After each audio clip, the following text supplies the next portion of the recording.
नमस्कार, स्वागत है आपका डीडी न्यूज में। आपके साथ मैं हूं गौरव श्रीवास्तव और आप देख रहे हैं हमारा खास कार्यक्रम खबर दुनिया की। खबर दुनिया की में आज की कड़ी में बात होगी ईरान इजराइल तनाव के बीच घोषित सीज फायर के बाद भी हालातों के ना सुधरने की। साथ ही बात होगी चीन और ताइवान के बीच तेज होती कूटनीतिक हलचल की। करेंगे इन दोनों अहम विषयों पर चर्चा भी। तो चलिए शुरुआत करते हैं और सबसे पहले नजर डालते हैं हेडलाइंस पर। इस्लामाबाद में प्रस्तावित बातचीत की तैयारी पूरी, लेकिन वार्ता पर संशय बरकरार। ईरान लेबनान पर हमले बंद करने की शर्त पर अड़ा। हॉर्मुज पर तेहरान के रवैये पर अमेरिकी राष्ट्रपति ने जताई नाराजगी। लेबनान में हिजबुल्लाह के ठिकाने पर ताबड़तोड़ इजरायली हमले। संघर्ष विराम के लिए नेतन्याहू ने सीधी बातचीत शुरू करने की घोषणा की।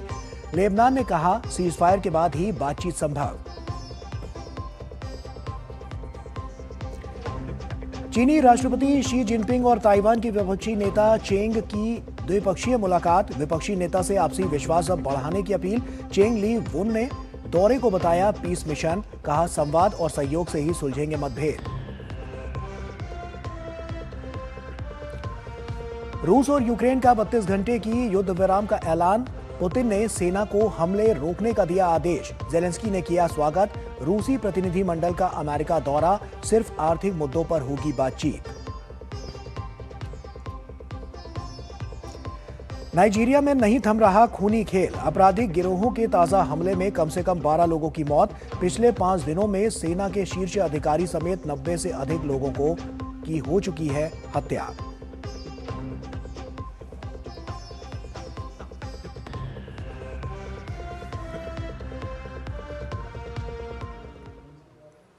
और आइए अब शुरुआत करते हैं। ईरान इजराइल तनाव के बीच घोषित सीज फायर के बाद भी हालात पूरी तरह से सामान्य नहीं हुए। इस्लामाबाद में प्रस्तावित बातचीत पर अब भी सस्पेंस बना हुआ है, क्योंकि ईरान लेबनान पर इजरायली हमले रुकने की शर्त पर अड़ा हुआ है। दूसरी ओर इजराइल हिजबुल्लाह के खिलाफ कार्रवाई जारी रखने की बात कह रहा है, जिससे कूटनीतिक प्रयासों पर भी असर पड़ता दिखाई दे रहा है। इस बीच पाकिस्तान की बयानबाजी ने भी विवाद खड़ा कर दिया है। देखिए यह खास रिपोर्ट। 2 हफ्ते की सीज फायर की घोषणा के बाद पाकिस्तान ने बातचीत का स्टेज सजा दिया है। इस्लामाबाद किले में तब्दील हो चुका है, लेकिन दोनों तरफ से हो रही बयानबाजी के कारण बैठक पर सस्पेंस कम होता दिखाई नहीं दे रहा है।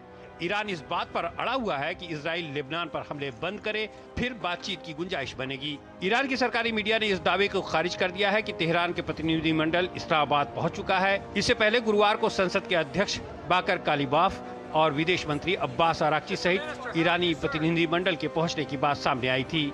ईरान लेबनान पर हमले को सीज फायर का उल्लंघन बता रहा है। ईरान का कहना है कि जब तक लेबनान में सीज फायर की शर्तों को लागू नहीं किया जाता है, तब तक वार्ता ठप रहेगी।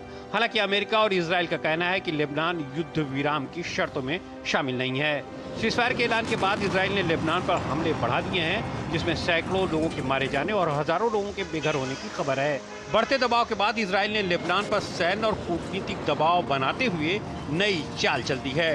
प्रधानमंत्री बेंजामिन नेतन्याहू ने साफ कर दिया है कि वो हिजबुल्लाह के खिलाफ हमला तब तक जारी रखेंगे जब तक उसे हथियार डालने पर मजबूर नहीं कर दिया जाता है। साथ ही उन्होंने लेबनान के साथ सीधी बातचीत शुरू करने की भी घोषणा कर दी। नेतन्याहू ने देश के नाम एक संदेश में कहा कि उन्होंने कैबिनेट को जल्द से जल्द वार्ता शुरू करने का निर्देश दिया है। इस बीच अमेरिका ने इजराइल और लेबनान के बीच अगले हफ्ते वाशिंगटन में बातचीत शुरू करने की बात कही है। वहीं लेबनान के प्रधानमंत्री नवाब सलाम ने कहा है कि वो जल्द ही वाशिंगटन डीसी का दौरा करेंगे। लेबनान से सीधी बातचीत का प्रस्ताव देकर इजराइल ने ईरान को साइडलाइन करने की कोशिश की है। हिजबुल्लाह लेबनान में ईरान समर्थित और हथियारों से लैस सबसे शक्तिशाली मिलिशिया है। अगर लेबनान में इजराइल के हमले जारी रहे और हिजबुल्लाह कमजोर होता है तो ईरान का क्षेत्रीय नेटवर्क टूट सकता है। ईरान ने सीज फायर के लिए 10 शर्तें रखी थी, जिसमें क्षेत्रीय युद्ध खत्म करना शामिल है, यानी ईरान, लेबनान और यमन पर हमले रोकना। इस बीच पाकिस्तान के रक्षा मंत्री ख्वाजा आसिफ ने इजराइल को घेर कर अपने ही घर में हो रही वार्ता में पलीता लगाने की पूरी कोशिश की। उन्होंने एक पोस्ट में लेबनान पर हो रहे हमलों की निंदा करते हुए इजराइल को इंसानियत के लिए अभिशाप और कैंसर जैसा बता दिया। भड़के इजराइल ने पाकिस्तान की मध्यस्थता पर ही सवाल खड़े कर दिए। बेंजामिन नेतन्याहू ने पूछा कि एक तरफ तो आप खुद को शांति का निष्पक्ष मध्यस्थ होने का दावा करते हैं, दूसरी ओर इजराइल के विनाश की बात कर रहे हैं। ये कैसी मध्यस्थता है? दुनिया में थू-थू होती देख सेना प्रमुख आसिम मुनीर ने ख्वाजा आसिफ से पोस्ट डिलीट करवा दी। अमेरिकी उपराष्ट्रपति जेडी वेंस के नेतृत्व में अमेरिकी प्रतिनिधिमंडल इस्लामाबाद पहुंच रहा है। तो अभी भी जो इसका प्रभाव है वो कम होता दिखाई नहीं दे रहा है। ऐसे में भविष्य क्या हो सकता है, आइए इसी पर चर्चा करते हैं। प्रोफेसर हर्षवर्धन पंत हमारे साथ जुड़ रहे हैं, वाइस प्रेसिडेंट है ORF। हर्षवर्धन जी, बहुत स्वागत आपका। उसी के साथ सवाल ये है कि अभी जो नेतन्याहू कह रहे हैं कि जब तक हिजबुल्लाह का खात्मा नहीं कर देंगे, हथियार डालने पर मजबूर नहीं कर देंगे, तब तक ये युद्ध, अभी जो सीज फायर है वो तो एक तरफ है, शांति की ओर बढ़ता हुआ नजर नहीं आएगा। क्या लगता है आपको कि अभी युद्ध को लेकर और जो अभी स्थितियां हैं उससे वैश्विक संकट क्या और ज्यादा गहराता हुआ नजर आएगा जब हम इस परिदृश्य में देखते हैं? तो देखिए, अभी तो ज़्यादा कुछ कहा नहीं जा सकता। सवाल ये है कि जिस तरह से युद्ध विराम जब से अनाउंस हुआ, जब से उसकी घोषणा हुई, तब से लेकर उस पर प्रश्न चिन्ह बने हुए हैं। लेबनान और इजराइल के बीच में जिस तरह का युद्ध जारी है, उसने बहुत बड़ा एक सवाल खड़ा कर दिया है कि क्या जो वार्ता पाकिस्तान में कल से होने वाली है उसका ज़मीनी जो हकीकत है उस पर कोई भी इम्पैक्ट पड़ रहा है या नहीं। क्योंकि इजराइल ये चाहेगा कि वो ये मौके का फ़ायदा उठाकर हिजबुल्लाह को और कमज़ोर करे, और इससे पहले की वार्ता में हिजबुल्लाह के बारे में कुछ कहा जाए या कुछ निर्णय हो, वो हिजबुल्लाह को नेस्तनाबूद कर दे। तो वो इसीलिए हमने देखा कि किस तरह से लड़ाई में एकदम से अपटिक आया, और इजराइल ने पिछले 24 से 48 घंटों के अंदर जो रुख अपनाया है, उस रुख बिल्कुल साफ है कि हम हिजबुल्लाह को सरेंडर करने पर मजबूर करना चाहते हैं। तो मुझे ऐसा लगता है कि वो जो लड़ाई है वो अपने एक अलग ढर्रे पर चल रही है, और इजराइल अपनी अलग रणनीति बना रहा है। और इजराइल की रणनीति और जो अमेरिका और ईरान के बीच में जो वार्ता चल रही है उसके बीच में सामंजस्य नहीं बन पा रहा है, और इसका मुझे लगता है इम्पैक्ट जो वार्ता होगी उस पर जरूर पड़ेगा। ईरान का क्या टेक आपको नजर आता है कि ईरान लेता हुआ नजर आ सकता है, पहला? और दूसरा ये कि अगर हिजबुल्लाह की जिस तरह की जो बातें नेतन्याहू कर रहे हैं, तो अगर वो नेटवर्क टूटता है तो इससे कितनी बड़ी हानि होगी ईरान की? देखिए, ईरान, एक बात जो बड़ी स्पष्ट है, जो ईरान, भले ही ईरान की रजीम आज अभी भी काम कर रही है और नेगोशिएशंस होने वाले हैं अमेरिका के साथ, लेकिन जो ईरान का प्रॉक्सी नेटवर्क था हूती, हमास और हिजबुल्लाह का, वो पिछले कुछ महीनों में और खासकर पिछले कुछ हफ्तों में इजराइल ने उसको बुरी तरह से मार गिराया है। तो वो जो एक उसको कमज़ोर किया है, तो ये जो ईरान की पकड़ थी रीजन के ऊपर, वो कमज़ोर ज़रूर हुई है जो प्रॉक्सीज़ के द्वारा। तो ईरान के लिए बड़ा ज़रूरी है कि इससे पहले कि वो प्रॉक्सीज़ बुरी तरह ख़त्म हो जाएं, ईरान ये चाहेगा कि किसी तरह से अमेरिका के साथ नेगोशिएशंस आगे बढ़ें। और एक कारण ये है नेगोशिएशंस का, एक जो वार्ता चल रही है और ईरान का अग्री होना, जो 10 पॉइंट प्रोग्राम है, उसमें रीजनल सिक्योरिटी का जिक्र है। और उसका जिक्र इसलिए है कि ईरान चाहेगा कि उसके जो प्रॉक्सीज हैं कम से कम वो कुछ तो बचे रहें, क्योंकि वो बहुत बड़ी लेवरेज है ईरान के पास, और वो उसको पूरी तरह से खोना नहीं चाहेगा। तो कहीं पर भी अगर वो बचाना चाहेगा इन लोगों को, हिजबुल्लाह को खासकर, तो उसके लिए एक मौका है। लेकिन इजराइल इस बात को समझता है, और इसीलिए इजराइल ने जो बड़ा ऑफेंसिव रुख अपनाया हुआ है कि किसी भी प्रकार का प्रेशर पहले इजराइल के ऊपर पड़े कि आप युद्ध रोकिए, उससे पहले इजराइल चाहेगा कि वो और ज़्यादा हानि और ज़्यादा क्षति इनको पहुँचाए। ऐसे में सीज फायर का क्या है? क्योंकि जिस तरह की बात तो की गई, इंटरनेशनल फोरम तक ये मैसेज भी पहुंचाया गया, लेकिन सीज फायर उस हिसाब से हुआ नहीं है। लेबनान की ये स्थिति हम देख ही रहे हैं कि किस तरह की स्थिति है। इस पर क्या कहेंगे? क्योंकि इसका जो इम्पैक्ट है वो हम देख रहे हैं कि अंतर्राष्ट्रीय स्तर पर बहुत ज्यादा पड़ता हुआ नजर आ रहा है।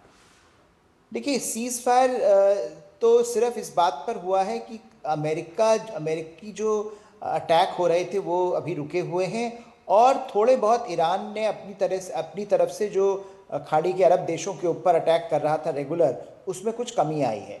लेकिन जो इजराइल का जो मोर्चा है वो खुला हुआ है, और दूसरी तरफ जो एक बड़ी बात कही जा रही थी, बार बार वाशिंगटन से भी बात कही गई कि स्ट्रेट ऑफ हॉर्मुज अब खुला है। ऐसी कोई भी एविडेंस अभी तक नहीं आया है कि freedom of passage, freedom of navigation straight of Hormuz से हो रहा है। अभी भी वहाँ पर ईरान की पकड़ बनी हुई है, अभी भी वहाँ से आना जाना बंद है, ट्रांजिट बहुत लिमिटेड हो रहा है। तो इसीलिए जो सीज फायर का इम्पैक्ट बोला गया था और जो सीज फायर को जिस तरह से पेश किया गया था एक विक्ट्री के तौर पर, वो तो अभी जमीन पर नजर नहीं आ रहा है। ऐसे में हर्षवर्धन जी, अभी पेच कहां पे फंसा हुआ आपको नजर आता है? क्योंकि इजराइल के अपने तर्क हैं, यूएस अपने तर्क दे रहा है, ईरान के अपने तर्क हैं, और ऐसे में अब पाकिस्तान उसके अपने तर्क हैं। तो कहीं ना कहीं ये जो तर्कों की एक विसंगति हम देख रहे हैं, वो क्या इस युद्ध को एक नए मुहाने पर लेकर जा रही है? देखिए, पाकिस्तान का तो मुझे ऐसा लगता है कि कोई बहुत बड़ा तर्क है नहीं। पाकिस्तान सिर्फ अमेरिका के साथ अपने रिश्ते अच्छे बनाना चाहता है। उसका एक 1 पॉइंट एजेंडा पिछले साल से रहा है कि किस तरह से हम ट्रंप को नॉमिनेट करें नोबेल के लिए, किस तरह से क्रिटिकल मिनरल्स की बात करें, और अब किस तरह से हम मध्यस्थता की बात करें, जिससे हमारी जो एक डिप्लोमेटिक आइसोलेशन हुआ है अमेरिकन फॉरेन पॉलिसी में, वो थोड़ा सा कम हो। क्यों तो वो एक तरह से मध्यस्थता के नाम पर पोस्टमैन का काम कर रहा है, मैसेज इधर से उधर ले जा रहा है। और हमने जैसा देखा कि इजराइल तो उसको मानता ही नहीं है किसी भी प्रकार से एक न्यूट्रल ऑब्जर्वर, एक न्यूट्रल मीडिएटर। तो इजराइल और पाकिस्तान के बीच में तो कभी भी मुझे नहीं लगता कि कोई भी किस्म के संबंध स्थापित हो पाएंगे इस नेगोशिएशंस को लेकर। अमेरिका थोड़ा बहुत अगर प्रेशर डालेगा इजराइल के ऊपर, तो इजराइल थोड़ी देर शांत जरूर हो जाएगा, लेकिन कोई भी चीज अगर पाकिस्तान की तरफ से होगी तो उसको इजराइल सीरियसली नहीं लेगा। दूसरी चीज जिसका आपने कहा कि जो अमेरिका है, ट्रंप के ऊपर भी दबाव बना हुआ है कि युद्ध बहुत लंबा खिंच गया है, इस युद्ध को रोका जाए, डोमेस्टिक प्रेशर है। ईरान के ऊपर भी प्रेशर है, जिसका हम जिक्र कर रहे थे कि ईरान के प्रॉक्सीज कमजोर हो रहे हैं, ईरान के पास जो रिसोर्सेज हैं वो कमतर होते जा रहे हैं। कितनी देर ईरान खींच पाएगा इस लड़ाई को, ये बहुत बड़ा सवाल है। अभी तक उन्होंने स्ट्रेट ऑफ हॉर्मुज को लेकर दबाव बनाया है, लेकिन अगर युद्ध की बात है तो उनके पास इतने रिसोर्सेज नहीं है कि वो आगे तक जा पाए। तो कहीं पर दोनों ही जो पलड़े हैं वो चाहते हैं कि किसी प्रकार का कोई नेगोशिएटेड सेटलमेंट टेम्पररी ही हो, लेकिन वो हो। और मुझे लगता है इसीलिए ये 15 दिन का स्पेस एग्री किया गया है। लेकिन ये बात मान के रखिए कि इस 15 दिन में भी दोनों ही साइड से युद्ध की तैयारी भी होगी और नेगोशिएशन भी चलेंगे। तो अगर नेगोशिएशन सक्सेसफुल होते हैं तो युद्ध पीछे आ जाएगा, लेकिन अगर नहीं होते हैं तो फिर और इसका विकराल रूप हम देख सकते हैं। चलिए, इस पर नजर लगातार बनी रहेगी और भविष्य में क्या रणनीति इसमें निकल कर आती है और क्या कुछ नजर आता है, क्या तस्वीरें निकल कर आती हैं, इस पर हमारी नजर लगातार बनी रहेगी। आप बने रहिए हमारे साथ हर्षवर्धन जी, क्योंकि वक्त यहाँ पर एक छोटे से ब्रेक का हो गया। ब्रेक के उस पार जब लौटेंगे तो अगली खबर से रूबरू कराएंगे और उसी पर चर्चा करेंगे।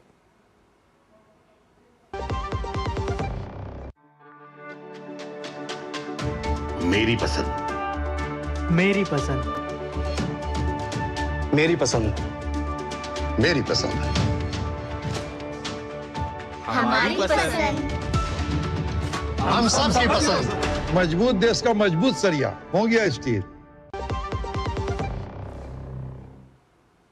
ब्रेक के बाद एक बार फिर से आप सभी का स्वागत है। चीन और ताइवान के बीच कूटनीतिक हलचल तेज हो गई है। ताइवान की विपक्षी नेता चेंग ली वुन की राष्ट्रपति शी जिनपिंग से मुलाकात के बाद ताइपे की राजनीति में बहस छिड़ गई है। सवाल उठ रहा है कि क्या बीजिंग कूटनीति के जरिए ताइवान पर दबाव बढ़ाने की रणनीति पर काम कर रहा है? क्या है हालात, देखिए इस रिपोर्ट में। अस्थिरता और अनिश्चितता से भरे वैश्विक वातावरण में खतरों में डूबे ताइवान स्टेट को सुरक्षित बनाने के उद्देश्य का हवाला देकर ताइवान की विपक्षी नेता चेंग ली वुन की चीन के राष्ट्रपति शी जिनपिंग से मुलाकात ने देश में नई सियासी हलचल पैदा कर दी है। इस बैठक के बाद सवाल उठने लगे हैं कि क्या राष्ट्रपति जिनपिंग बिना जंग लड़े ही ताइवान के एकीकरण पर काम कर रहे हैं। मुलाकात इसलिए खास है कि पिछले एक दशक में ताइवान के विपक्षी प्रमुख का ये पहला चीन दौरा है। 2012 में सत्ता में आने के बाद से वन चाइना की नीति को सख्ती से लागू करते हुए राष्ट्रपति जिनपिंग ने ताइवान को चीन के साथ मिलाने का प्रयास तेज कर दिया है। मुलाकात के दौरान राष्ट्रपति जिनपिंग ने साफ कह दिया कि दोनों तरफ के लोग एक होंगे, ये इतिहास की अनिवार्य दिशा है। दरअसल चीन ताइवान को अपना हिस्सा मानता है, जबकि ताइपे खुद को एक संप्रभु देश जिनपिंग ने यह बयान देकर स्पष्ट संदेश दिया है कि चीन अपने इस रुख से पीछे हटने वाला नहीं है, जबकि ताइवान के विपक्षी नेता ने शांति की बात कहकर चीन के साथ संबंधों को सुधारने के पक्षधर ताइवानी लोगों के बीच इस बहस को तेज कर दी है। उन्होंने कहा कि ताइवान स्टेट अब टकराव का केंद्र नहीं होना चाहिए। दोनों पक्षों को राजनीतिक मतभेद से ऊपर उठकर ऐसा समाधान खोजना चाहिए जिससे युद्ध टाला जा सके। हालांकि सत्तारूढ़ पार्टी और राष्ट्रपति लाई चिंग-ते इस दौरे को संदेह की नजर से देखते हैं। उनका आरोप है कि चीन सैन्य दबाव की रणनीति के तहत ताइवान को झुकाने की कोशिश कर रहा है। पिछले कुछ सालों में चीन ने ताइवान के आसपास सैन्य गतिविधियां काफी बढ़ा दी हैं। चीन पर युद्ध अभ्यास के नाम पर ताइवान के हवाई क्षेत्र के बार बार उल्लंघन का आरोप लगता है। यही वजह है कि ताइवान को इसमें सिर्फ कूटनीति नहीं बल्कि बड़ी रणनीतिक चाल नजर आती है। चीन ताइवान की सत्तारूढ़ डेमोक्रेटिक प्रोग्रेसिव पार्टी को अलगाववादी बताता है, जबकि विपक्षी दल KMT का परोक्ष रूप से समर्थन करता है। KMT मुख्य भूमि के साथ घनिष्ठ संबंधों की वकालत करती है। आगामी 14-15 मई को होने वाले अमेरिकी राष्ट्रपति डोनाल्ड ट्रंप की बीजिंग यात्रा से पहले चीन के दौरे का महत्व काफी बढ़ जाता है। माना जा रहा है कि ट्रंप जिनपिंग के साथ मुलाकात में ताइवान का मुद्दा प्रमुखता से उठा सकते हैं। इस संभावना का कारण वाशिंगटन की ताइपे को 11 अरब डॉलर के हथियार सौदे की योजना है, जो अब तक का सबसे बड़ा अमेरिकी पैकेज होगा। चीन ने इस अमेरिकी हथियार पैकेज का कड़ा विरोध और निंदा की है। हालांकि विपक्ष बहुल संसद में ताइवान सरकार को इस पैकेज का लाभ उठाने के लिए इस वर्ष का रक्षा बजट संसद से पास कराने में मुश्किलों का सामना करना पड़ा। फिलहाल ये साफ नहीं है कि बीजिंग की ये पहल सिर्फ एक मुलाकात है या बल्कि एक बड़ा संकेत। और आइए इसी पर चर्चा करते हैं। प्रोफेसर हर्षवर्धन पंत हमारे साथ जुड़ रहे हैं।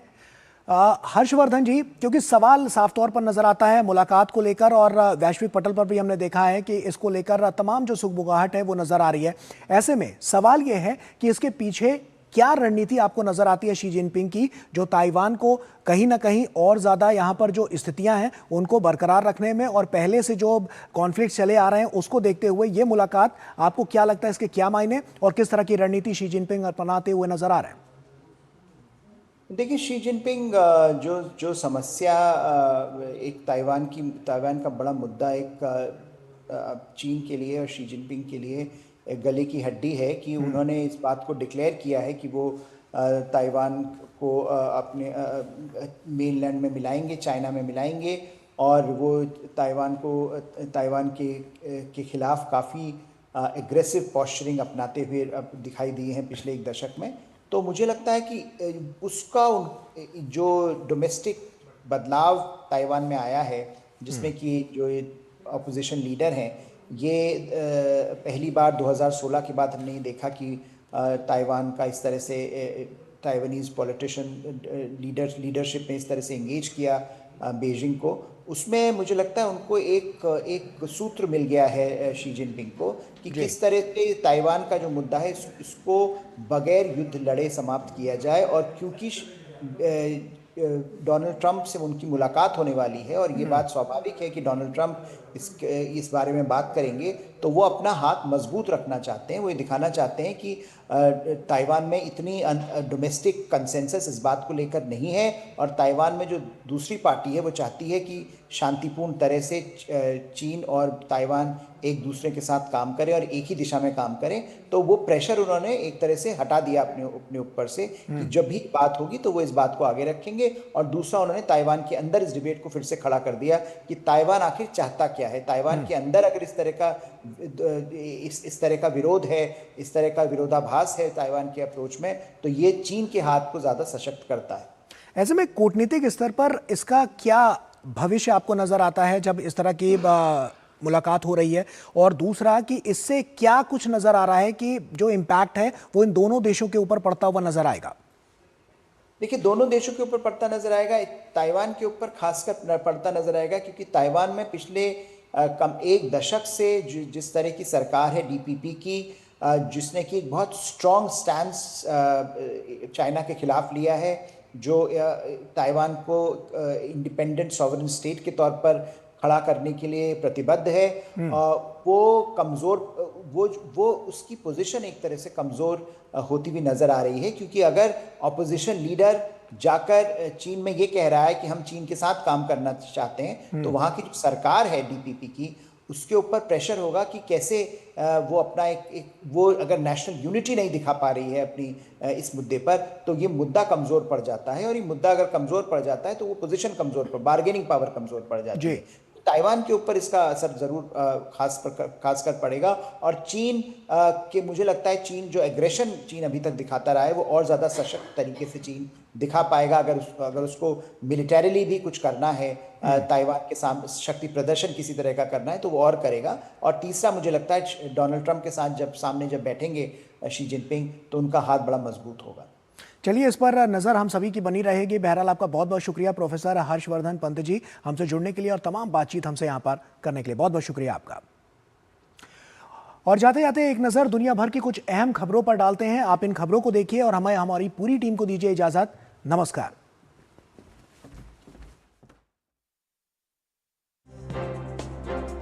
रूस के राष्ट्रपति व्लादिमीर पुतिन ने ऑर्थोडॉक्स ईस्टर के मौके पर 2 दिनों के लिए यूक्रेन के साथ 32 घंटे के युद्ध विराम का ऐलान किया है। यूक्रेन के राष्ट्रपति वोलोडिमीर जेलेंस्की ने भी इसका स्वागत किया है। रूस के रक्षा मंत्री आंद्रेई बेलेसोव ने रूस के शीर्ष कमांडर जनरल स्टाफ के प्रमुख वलेरी गेरासिमोव को आदेश दिया है कि इस सीजफायर अवधि के दौरान सभी सैन्य कार्रवाई को रोक दिया जाए। यूक्रेन और रूस ने गुरुवार को मृत सैनिकों के शवों का आदान प्रदान किया। रूस ने संघर्ष के दौरान मारे गए करीब 1000 यूक्रेनी सैनिकों के शव यूक्रेन को सौंपे हैं। युद्धबंदियों की अदला बदली का प्रबंधन करने वाले यूक्रेनी केंद्र ने ये जानकारी दी है। वहीं यूक्रेन ने इस दौरान 41 रूसी सैनिकों के शव सौंपे हैं। उत्तर पूर्व नाइजीरिया में गुरुवार को एक सैन्य अड्डे पर हमले में सेना के एक जनरल समेत कई जवानों की मौत हो गई। सेना के प्रवक्ता माइकल ओनोजा ने एक बयान में बताया कि यह हमला बोर्नो प्रांत के बेनी शेख क्षेत्र में हुआ, जिसे सुरक्षा बलों ने नाकाम कर दिया। उन्होंने हमलावरों को आतंकवादी करार दिया है। इस हमले में मारे गए सैनिकों की संख्या का खुलासा नहीं किया गया है। सूडान के दारफुर क्षेत्र में एक शादी समारोह पर हुए ड्रोन हमलों में महिलाओं और बच्चों सहित 30 लोगों की मौत हो गई। संयुक्त राष्ट्र ने इस घटना की जानकारी दी। यह हमला सेना और अर्धसैनिक बल रैपिड सपोर्ट फोर्सेस के बीच बढ़ते ड्रोन हमलों की कड़ी में एक अन्य घटना है। दोनों पक्ष अप्रैल 2023 से युद्धरत हैं। संयुक्त राष्ट्र के आंकड़ों के अनुसार सूडान में करीब 3 साल में जारी इस संघर्ष में 40,000 से ज्यादा लोगों की मौत हो चुकी है। पाकिस्तान में तपेदिक टीबी से हर साल हजारों लोगों की मौत हो रही है। विश्व स्वास्थ्य संगठन के आंकड़ों के अनुसार पाकिस्तान में रोजाना 1800 से अधिक नए टीबी के मामले सामने आ रहे हैं, जिसमें करीब 140 लोगों की रोज मौत हो जाती है। WHO के मुताबिक पाकिस्तान में हर 10 मिनट में एक व्यक्ति टीबी से मरता है। विश्व स्वास्थ्य संगठन की ओर से विश्व तपेदिक दिवस पर जारी आंकड़े पाकिस्तान के लिए चेतावनी है। अमेरिका के कैलिफोर्निया में कम वेतन से नाराज एक कर्मचारी ने कंपनी के 12 लाख वर्ग फुट वाले गोदाम में आग लगा दी। आग लगाने के लिए उसने टॉयलेट पेपर का इस्तेमाल किया। गिरफ्तार आरोपी की पहचान 29 वर्षीय चमेल अब्दुल करीम के रूप में हुई है, जो NFI इंडस्ट्रीज में काम करता था। यह गोदाम किम्बर्ली क्लार्क के वितरण केंद्र के रूप में संचालित होता है। नासा ने मानव अंतरिक्ष उड़ान के क्षेत्र में एक बड़ी उपलब्धि की घोषणा की है। नासा ने बताया कि आर्टेमिस 2 मिशन 1 अप्रैल को सफलतापूर्वक लॉन्च किया गया था और अब अपनी ऐतिहासिक यात्रा के अंतिम चरण में पहुंच गया है। नासा ने कहा कि अंतरिक्ष यान चंद्रमा के चारों ओर घूम चुका है और अब पृथ्वी पर लौट रहा है। 10 अप्रैल को रात करीब 8:07 पर प्रशांत महासागर में इसकी लैंडिंग होने की उम्मीद है। नासा के अनुसार इस मिशन में अंतरिक्ष यात्रियों ने पृथ्वी से 2,48,655 मील की यात्रा करके एक नया रिकॉर्ड स्थापित किया है।